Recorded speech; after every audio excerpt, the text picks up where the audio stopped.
Assalamualaikum warahmatullahi wabarakatuh. Perkenalkan, kami dari kelompok 4 yang beranggotakan saya sendiri Anissa Rahmadianti dan rekan saya bernama Ahmad Hoirul Rifki Ramadan dan teman saya Wardah Muthaharun Nafiah. Di sini kami akan menjelaskan tentang pengorganisasian dalam organisasi dakwah.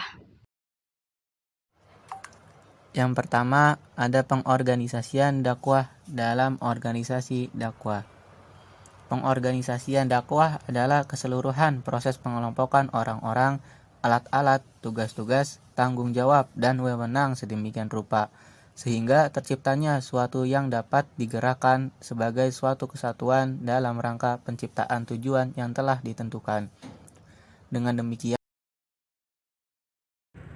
kemudian yang selanjutnya bentuk-bentuk organisasi dakwah. Yang pertama, spesialisasi kerja. Manajemen spesialisasi kerja diartikan sebagai tingkat kemampuan seseorang dalam melakukan pekerjaan yang ditekuninya. Dan tugas-tugas organisasi dibagi menjadi pekerjaan-pekerjaan terpisah, pembagian kerja. Yang kedua, departementalisasi dakwah.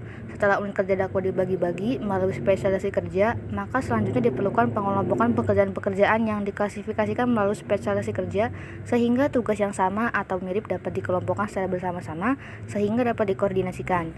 Yang ketiga, rantai komando. Rantai komando adalah sebuah garis wewenang yang tidak terputus yang membentang dari tingkat atas organisasi terus sampai tingkat paling bawah dan menjelaskan hasil kerja dakwah ke departemen masing-masing.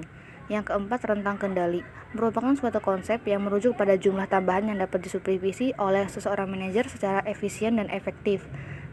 Kemudian yang kelima, sentralisasi dan desentralisasi.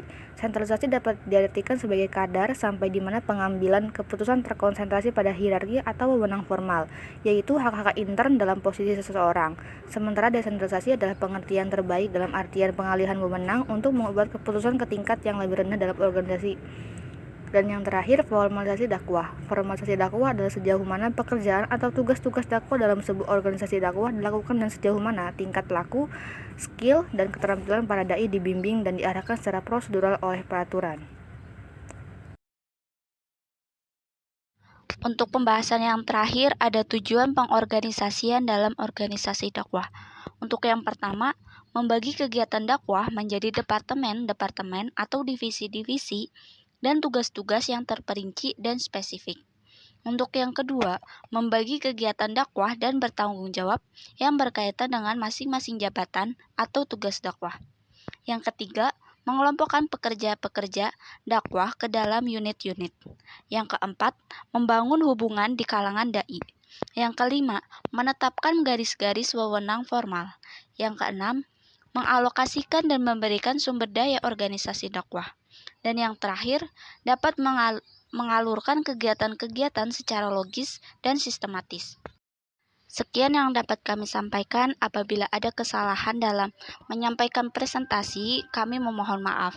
Wassalamualaikum warahmatullahi wabarakatuh.